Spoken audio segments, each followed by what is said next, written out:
hello, welcome. I am honored that you're here at this moment in time. My name is Raquel. I go by Esther Light on my YouTube. I wanted to do this moment. I wanted to introduce myself. I wanted to take a moment to explain my spiritual journey so those who come and look at my YouTubes, they have some idea where I come from and how and why I even begun doing such a magical, beautiful moment in time. I'm all about expressing what's in my heart. So I thought this would be a golden time. I decided to use my YouTube as my platform. I opened up my YouTube channel and doing the Lionsgate in 2022. I titled this Becoming. I wanted to talk about my becoming. I wanted to talk about my spiritual journey. Because this is my YouTube channel, I thought, well, it would be kind of fun to go ahead and, well, not ahead of time, but at the very end of each of the videos that I do, there will be a 3-part. The first video will be about my, how I come to be. Second video will be about I am you and you are me. And the third video will be talk about more of how I use my modalities in my spiritual journey. So I like to say I'm extremely clairvoyant. I've been using the word channeling. That seems to be really resonates with my spirit. I tap immediately in with the ancestors. They walk with me daily. I like to say I am you and you are me, and we walk with our ancestors daily, whether you are aware of it or not. So I think I wanted to come on and begin by saying, not to give, I don't want to give too many details about my childhood, but I do want to speak upon my childhood for a moment. I wanted to just address it because it's everything of how I've come to this moment in time is my beautiful childhood. And you would not coming into this earth and being given the opportunity to be on this earth and actually realizing, and I will say one of the main things that I noticed on my spiritual journey is one of the main things that I understand, and I think I'm going to begin there, is we pick our parents. Yes, we pick our parents, and I really did some serious picking. I have to say that I really chose my father and I chose my mother, and I understand why now at age 57. It's more apparent, it's more obvious. So I will say that. I like to say being, what do you call that? I don't like to use that word product, but if I had to say it in a very respectful way, I am the daughter of a pimp. My father was a pimp. And I don't say that to shock you because he was multi-talent in his creativeness. He was an extremely gifted artist, but he did not utilize his talents and get a chance to put his talents out in the world and his gift. My mother, she planted seeds of compassion in me. She was like the father and the mother in the home. She held up, she talked about that male and that female. She was both. She was the caregiver and she was the provider. So I like to say that she planted seeds of compassion in me, and my father taught me survival skills, and he taught me how to play chess. I would not be here at this moment in time if I did not learn how to play chess, and if I did not understand that my mother had planted the seeds of compassion in me. I am originally from Kansas City. My parents have three boys, and I'm the youngest. And so they're from Kansas and Wichita and They came together when my mom was 14 and my dad was around 18. So let's just say don't want to give too many details about how I was raised and how life was for me. So I'm going to really skip ahead toward when I was 5. I'm going to just dive right into, because this is the moment in my life where I remember more of everything. Nothing got by me. I had big ears and big eyes, and I listened to every conversation that the adults were having. So I was like a human recorder at the age of 5. I did not skip a beat. I did not miss anything. So we lived in Denver, Colorado, and I was 5, and we lived across the park from a park called, we lived on Colorado Boulevard. And there was a museum across the park that we would go to in the morning time, especially in the summer.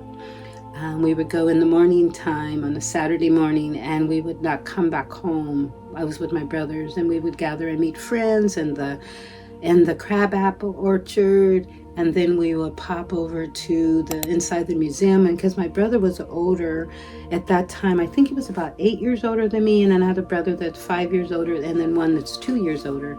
So we were just having a great time. We would go from the museum. At the time, King's Tut exhibit was going on, the dinosaurs and all of that. So we really were walking in there, and my brother would read each of so we were like getting education in the summertime. And it was very fun because we would end up always bringing our fishing equipment. I remember we always had to hide them in the bushes, and that was a stick and a piece of yarn, and we always had bait. No, we didn't never. Well, worms that we end up finding on our way, and so it was a lot of fun because we always end up fishing for catfish, and so those were my loving, happy memories. And I remember my school was right down the street, and my brothers would walk me to school in the morning. I remember learning how to ride my bike for the first time. My brothers taught me how to do that, and I just remember Christmas Day. Something, that I really got this doll that was probably the size of me at that age, and that was like huge and big deal for me. But I wanted the dollhouse. So I remember begging my mom after Christmas, after I ran around with this Christmas doll for a week, and then I remember asking my mom if I could have the dollhouse, and she said, no, you should, no, that you've just had Christmas. And my parents really did it up. We always had like 10 presents per kid. And so it turned out that I kept asking my dad, and so eventually he said yes, and we went to the doll house to get a dollhouse. And I remember him, he was a big guy, he's a big daddy-o, so he would just pull out big wads of money about this thick, and he would go inside the store, and he would say to the sales lady, give her the best, give her the best and give her all she wants. And those were magic words for a little girl at age 5. I was definitely what I would call a daddy's girl. And my mother, I had her in the back of my mind, because I'm thinking, well, how he's going to explain to her that I got this dollhouse. That's all I could think. So, but I went crazy. I got crazy. I filled up all the floors. I got everything that a little girl would possibly want. And when I got home, I remember the look on my mom's face as my dad's carrying in this box. And I remember how disappointed she was in me. But I remember how that felt. But I still enjoyed my dollhouse. But I thought that I was hoping she would come and play with me. But it just grew. I understood. She knew that I went through the back door. She knew that she had said no. And I knew that I went through the back door. And I think that's when I learned. At the time, I was also from 5 to 8. So it feels like from 5 to 8, if I have to say, living in Denver. By the time I was 8 years old, I learned to play chess.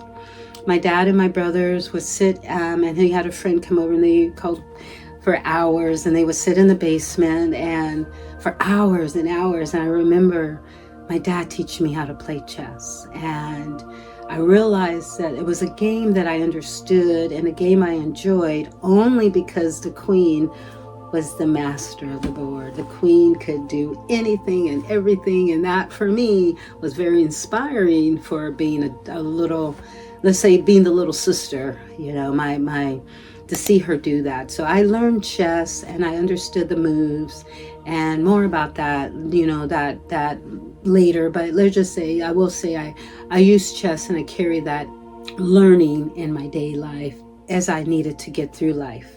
So I was glad that I understood about chess, and I understood that it was funner to go shopping with my mom. So every time when she knew it was, there was too many hours downstairs and she was ready to go shopping, she would just be at the top of the steps and she would just look at me. We never said anything, and I would just slip out the door. So I loved being in Denver, Colorado. I used to say for many, many years, when I ended up leaving Denver, Colorado, that I left my heart in Denver. It was probably, I can't remember the exact day, but one morning, but I remember the time. It was 3 o'clock in the morning. And I remember my dad coming in the house. My mother's name is Rosie, and my dad's name is Lionel. And I remember my dad saying, "Rosie, we need to pack up everything. We need to leave in an hour."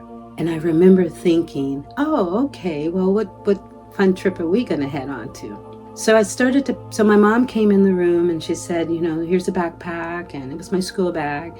And she said, this is what you can take. And I just remember saying, "Hey Mom, what about that dollhouse?"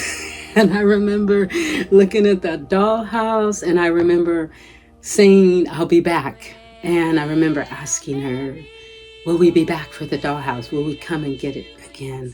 Will we come back and get the dollhouse?" And I just knew it was the last time.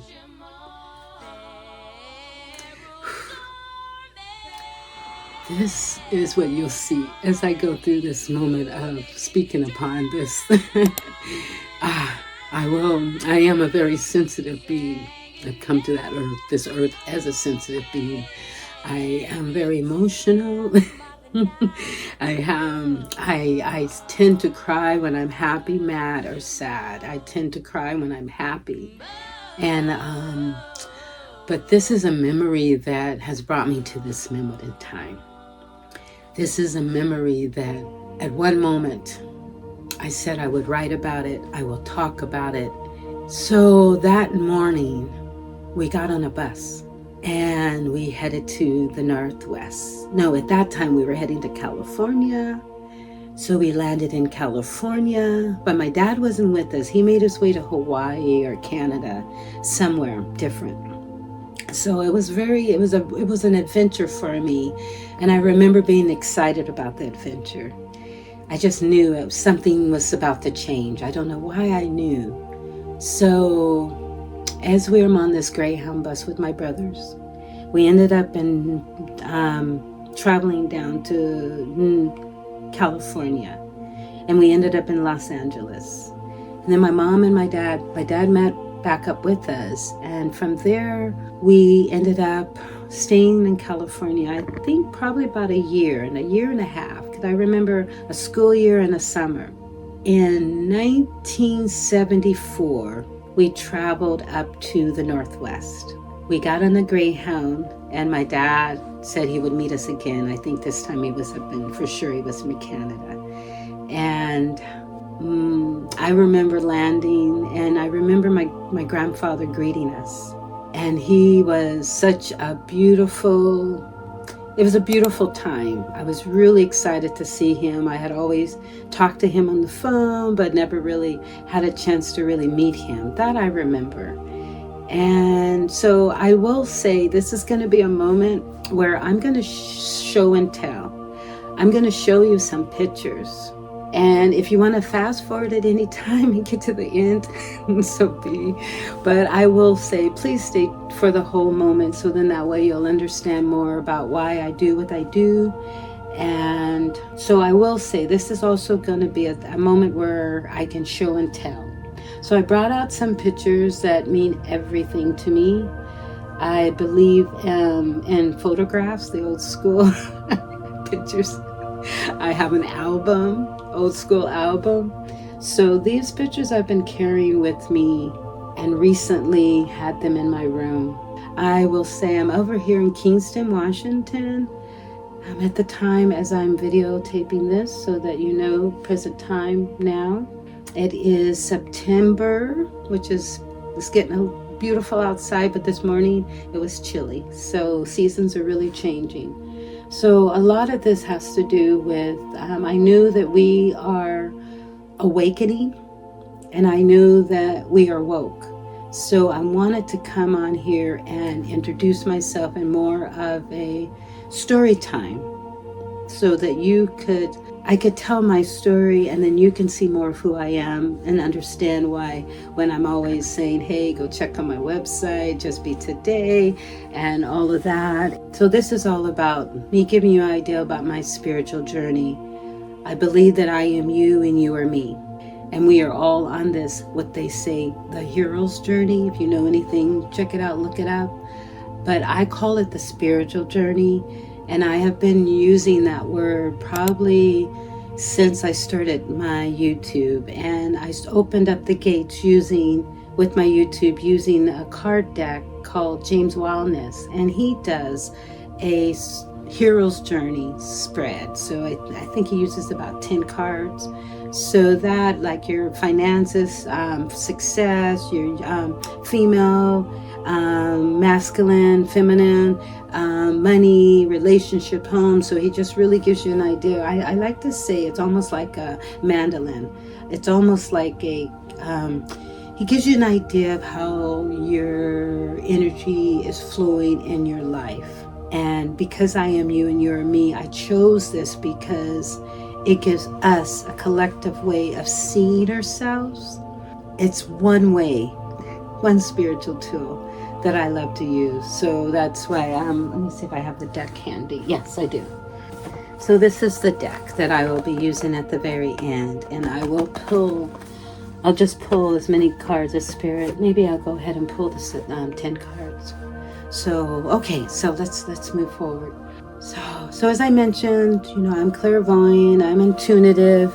I believe that we are all in this journey together. I believe that we're all on a spiritual journey, and when we are aware of that and we tap into the I am, we're golden, we're magical.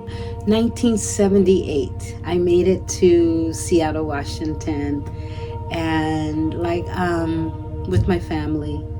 And my grandpa, that's where I left off. My grandpa, he was a huge part of my life. I will say he was like my father. My grandfather was the man that I learned about men. He was the man that I learned, he taught me about finances. He taught me about being responsible. He taught me about sticking to something. He taught me about hard work, but doing something that you love to do if you're going to do it. He taught me that. He was a realtor back in the days.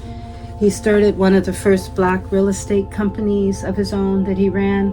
And he was able to go into neighborhoods back in the 40s that black people did not go into at all. He was able to buy in those neighborhoods. He was able to buy and sell in those neighborhoods to other minorities so that they would have an opportunity. And at the time, I think it was about education, getting your children into better schools. And I know that was something that my parents did when we moved to the 70s. We lived on Capitol Hill. We lived in a hostel for a short time.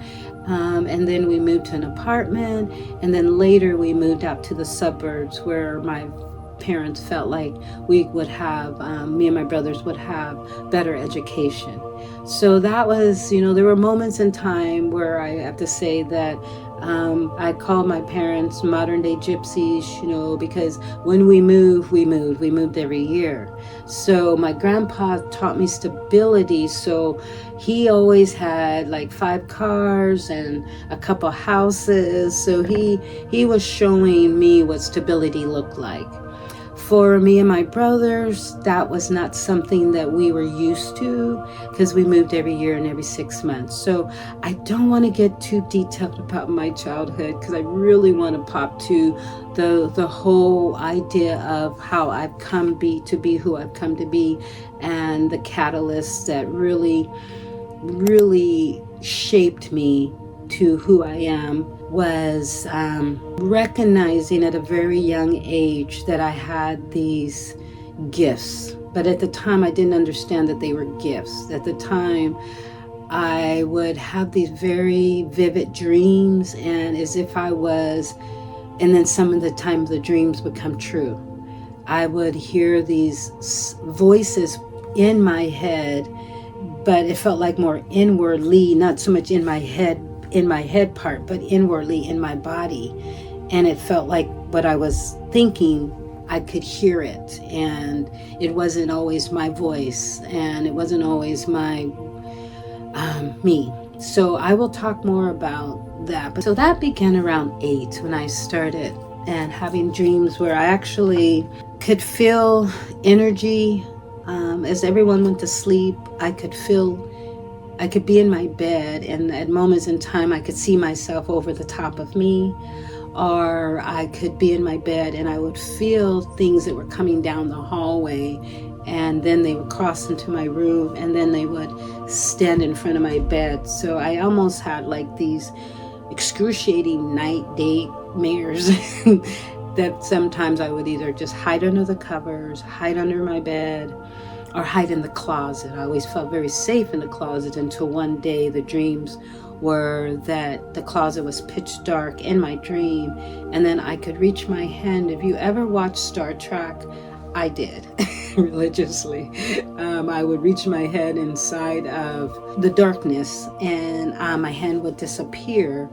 And then over time, I got brave enough, and I would continue to like reach my hand and my arm and then my leg. And then one day I decided to put my whole body in, and I will tell you more details about that in another moment, but it was an experience that I will never forget. And I started having dreams of flying. That was really a big thing for me, flying over the city, flying to get away from people and things and moments. So that is like, it was very vivid, and as if in the mornings I would wake up and I would be exhausted. I would just be so tired. So that was going on for many, many years. And so by the time I was 15, by the time I was 12, I had a very vivid dream of jumping out. And I can say this now because, this is such an open subject now. But 5 years ago, a year ago, 10 years ago, I would have never said this, unless you really knew me. But I remember jumping out of a spaceship and wanting it. And I remember not having a body, but I was just a light. And I remember looking back at everyone like, what are you guys waiting for? Let's do this. And everyone saying, you go first, you go. And I remember the fun of knowing that I was about to be on a new adventure. So remember I said that, that fun about being on a new adventure. So as I was going to my life, as my journey, by the time I was about 15, probably maybe just before I was 15, maybe around 12, 13, 14, 13 and 14, my brothers left the home. They were around 16 and 15, 16 and 14. 18 and 16. So they were 17, they were very young, but I remember it was a very tumultuous, violent, unnecessary at the moment in time, but necessary at the moment in time, but very unsettling for me as a young girl to see that type of incident that happened. between my parents and my brother. So let's just say, as my brothers they went to my grandfather's home. So the beautiful part is, as I experienced that, I knew that life was shifting and never going to be the same after that moment. We were never going to be this. And then we were never going to be this. We took this picture when I was a little girl in Denver. And that is, of course, that's my brother Tiger. He's in spirit. This is my brother Boo. We call him Roland, but I call him Boo. And this is my brother Orlandis. We call him Lanny. And this is my mom, Rosie. My dad was never in any of the pictures. So this is one picture that I captured that I will always treasure, because these were happy days in my heart. And this this is me. Oh, I must share my picture. When I remember the day my mom gave me, this is my baby picture. I remember the day that my mom gave me this picture. So this is me. This is the little girl, the little baby girl. My grandpa used to call me Kelly Rock. That was his special name for me. My friends used to call me Rocky before Rocky. And yeah, this is my brother when he was around 18. This is my brother that's in spirit. This is Tiger. He is the reason why I do what I do. He is my spirit guide. He is he left out of here when he was 34 and I was 25. And man, does he pop in with me all the time. He is always with me. He has been traveling with me day one. And he is the reason why I do what I do. And I will say, I'll get to that. I'll tell you that story in a moment in time. I know there's a lot in my childhood that I skipped, and I did that on purpose. But one thing that came to me that I think is important I speak upon it, because it has everything to do with when I turned 15. I would always ask the question, why me? But that was also the question that I had asked when I was 12, when I was 8, when I was 12. I had wanted to know, why am I here on this earth? I remember asking the question out loud. And I remember saying, one of these days, I'm going to figure it out. One of these days, I'm going to know why I'm having the life that I'm having. I'm going to want to understand why I have gypsy parents, modern day gypsy parents. I gave him that name years ago. I want to understand why my dad's spirit was not settled and he was not doing his artwork. I wanted to understand why my mom had to take on all the burden of the children. And I wanted to understand that. And so I would ask that question, why, a lot. I've been wanting to do this for probably, I know the book is coming. I know there's 2, 3, 4 books coming, but the first book, I'll speak upon that. But this is like a book. When my brother left this earth, he used to always say, tell the story. So this is part of me honoring his spirit. This is part of that. And if it wasn't for him, I would not be who I've come here to be also. So I want to pay homage to him, my grandpa, and thank them. And just definitely say, this is not a male bashing moment in time. This is not a daddy bashing moment. This is not a mother bashing moment. My mother, like I said, she planted seeds of compassion in me that I carry with me brought me to this moment in time also. So in my heart, she's my love. So at age 12, I was like, why am I here on this earth? By the time I was 15, first of all, I was in a serious relationship at age 15.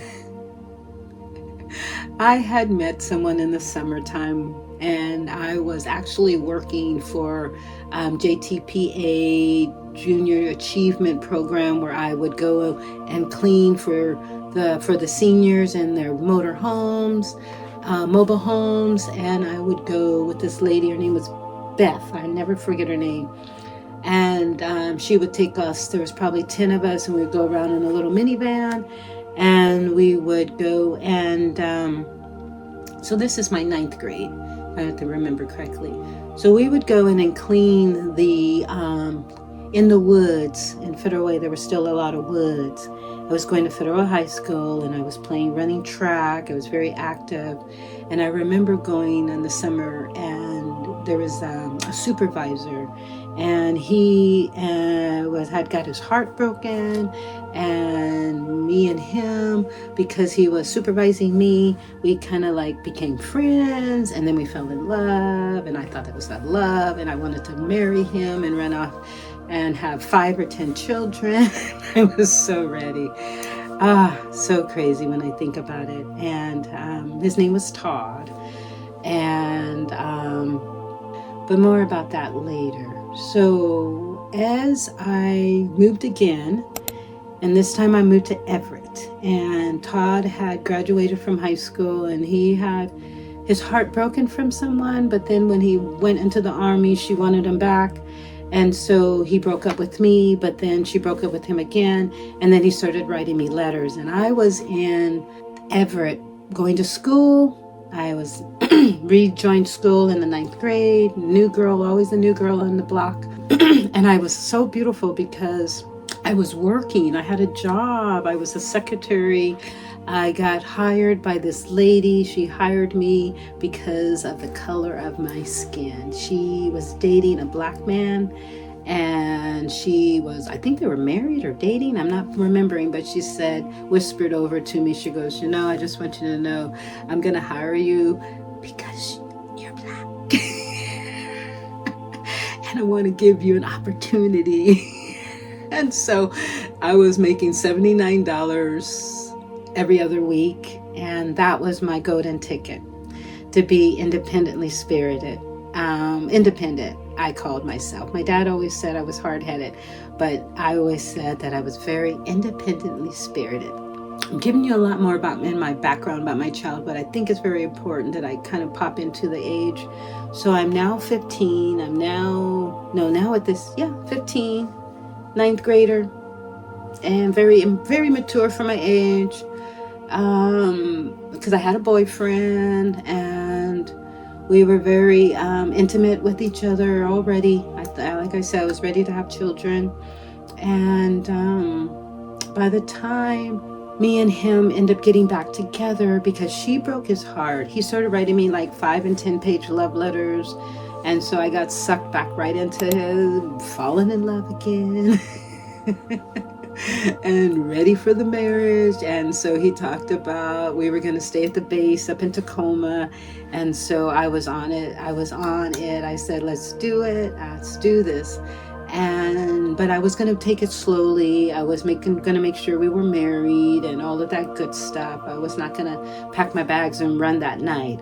But when I realized that when he came off of his time to visit my dad and my mom, I asked my mom, I was just kind of like informing her what I was about to do. I'm heading up to Tacoma. I'm going to visit my boyfriend. And she said, oh, well, only if your dad says it's okay. And I was like, what? Well, if he says it's okay, I'm like an adult here. So I just kind of knew that I was going to go no matter what. So I went and asked my dad, and he said no immediately. He said no, with no excuse, no reason, just because he felt like it. And I was like, that's not going to work with me this time. I'm so not going to accept that. And so I wrote a letter. And on the letter I wrote, I will have my $79. I will be back on Sunday night before school. And I was serious. And because we lived in a studio where they lived in like the part of the kitchen and I lived in like the studio part where I had my room, I could leave and there was 2 doors. I could leave the note on my pillow. I was so respectful. I put the note on my pillow and I snuck out the door, and it was the most amazing time ever. I felt like I was in a movie because I knew that I had money and I had a ticket. And I knew that if my dad caught me walking down the street, I couldn't even imagine what he would even say or do. And I didn't even want to give him the opportunity at all. So I just said, let's just do this. So I started picking up the pace, moving a little faster. And I got to the Greyhound and he hadn't come. And so I felt like I was free. And so I jumped on the Greyhound. And when I got downtown, I called my boyfriend. I said, okay, I'm about to get on another Greyhound and make it to Tacoma. And he said, I got back with my girlfriend. And I'm like, really? Oh, okay, well, good luck with that. And I remember just kind of laughing a little bit and just say, really, good luck with that. And I remember instantly hanging up the phone. Remember those days we had payphones? Oh my gosh. Hung up the phone. And I immediately called my brother, Roland, that lived up on Capitol Hill in a tiny little cracker box apartment. And I called him and I say, hey, bro, I think, can I come live with you? And he said, yes. And I told him what I did. So he just said, oh my gosh, did you really? Oh, wow, that's a first. And he goes, you might as well plan to live with me. Rebelling. My dad always had one rule: when we were ready to go, all we had to do was let him know we were ready to go. He did not want to follow his rules any longer. And that was told to me when I was 5. So drilled to me. And my brothers experienced that when they were 16 and 15, 14. So I was ready. I don't know why I was ready, but I was ready. I don't know how I knew I was ready. I don't think felt like I had a choice at that time. I felt like the punishment to go back and live in a life that I didn't want to live, than to go and have an adventure and be brave and have the confidence and courageous. I don't know where it came from. I don't know. I had no intention of going to stay with my grandpa, even though I knew he was a bachelor. He was a stone cold bachelor. He had girlfriends along with his girlfriends, and he was a man that I have to say, if I have to go back into history, he was the man that he left my grandmother, my mom's mother, at the altar. He had changed his mind. He got influenced, and it's okay for me to tell this story because it shaped everything it shaped the energy of the male and female energy, and my generation. Long time ago, I'm living my mom's, what happened to her and happened to my grandma. We are living that, and we're living that now, that energy flow and how we can shift it and change it. So as I will say, and I'll talk more about that. So by the time I knew that my dad was going to come soon, but I just didn't know when. So it took him about 20 minutes after the time that I had left, that I called my brother, made it in the house, settled in, laughed, cried, that he came to the door and with my mother, and he said one word, 2 words, 3 words, I guess. Oh, let me just count. Are you ready to go? 5 words. And are you ready to be on your own? Are you ready to go? Are you ready to be on your own? And I said yes. I didn't hesitate. I didn't even think twice. I had no idea that when he left, I thought my mom would come back later. And I thought that she would come back later and say, girl, you don't have to leave now. I just thought that for a moment. And then I started thinking, wait a minute. There's been times that I know she's been wanting to go and she didn't because of us. And now that I am gone, now she can go. I knew that if I left, she wouldn't have to feel responsible for me. That's crazy. It's very important that you stay tuned for part 1, part 2, and part 3. Okay, so I would be so honored because it will just give you more an idea of how I've become to be this spiritual being. And I say, after giving birth to my daughter at age 20, after bringing her into the world, everything paused for me in my life. It was all about being a mother. But how was I going to support her? How was I going to raise her? How was I going to do that? So I created a cleaning company. I took myself back to college and got my degree. Something my dad said, that I would only go to college, he said, if you were going to be a lawyer or a doctor. And I did not like blood. And I did not like debating, and I did not like that energy flow. I will do more of a show and tell. I'll show you a picture of my daughter. This is Aisha. This is us when we were. This is our beginnings. This is our little Charlie Brown tree. I think she had just came into the world, maybe barely a year. Almost going to be a year. I think she was walking toward a year. It was her first Christmas. Yeah, so she was tiny, and this is us about 4 years ago. I can't remember exactly, but this is my beautiful daughter, and this is me. I'm always hiding behind her or squinching down because she's I'm 5'3" and she's like 5'7", so there's nothing, no way around that. So this was a happy time for me because she does not like to take pictures at all. They always say those that are so beautiful don't realize how beautiful they are, no matter. It's just a beautiful thing. So the lovely thing is that my spiritual journey has brought me to this time and this moment. And I know there's bits and parts that I probably missed out, and I have a way of weaving things that I missed out saying into later.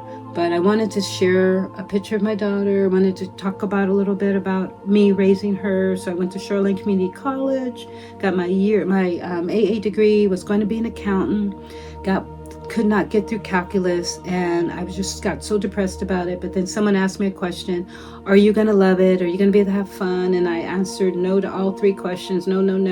So I started to do what I really loved. I started taking all of the writing classes. I started taking all of the, even though I took a lot of accounting classes, I started taking poetry classes and loved it. Loved every single teacher. I remember to this day, and such a joy. And it's one of those moments in time after I graduated, I realized I was no longer trying to prove anything to my dad. I had a beautiful daughter in the world. I wanted her to see me do me. I wanted her to see me grow. I wanted her to see me expand. I wanted her to be proud to be her mother. And I wanted my brother Tiger. He was so proud of me. He used to always tell me before he left this earth, he would say, go for what you know, write the story, and flip the script. Yes, he told me that. He said, go for what you know, tell the story, and flip the script. And those were words that saved me many times. And those words carried me to this moment in time.